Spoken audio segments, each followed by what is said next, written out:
ஜனனம் என்பது ஒரு கரைதான், மரணம் என்பது மறு கரைதான்.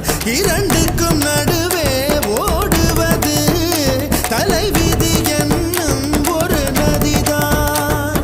வாழ்க்கையில் பிடிமானம் ஏதும் இல்லை, இந்த கிண்ணம் தானே பிடிமானம் வேறு இல்லை. திராட்சை தின்பவன் புத்திசாலியா, பழரசம் குடிப்பவன் குற்றவாளியா? பெண்ணுக்குள் தொடங்கும் வாழ்க்கை இது, மண்ணுக்குள் முடிகிறதே. விஷயம் தெரிந்தும் மனித இனம் பெண்ணுக்கும் மண்ணுக்கும் பறக்கிறதே. தோம் கருவில் இருந்தோம், கவலை இன்றி கண்மூடி கிடந்தோம். தோம் தரையில் விழுந்தோம், விழுந்தவுடன் கண் தூக்கம் தொலை.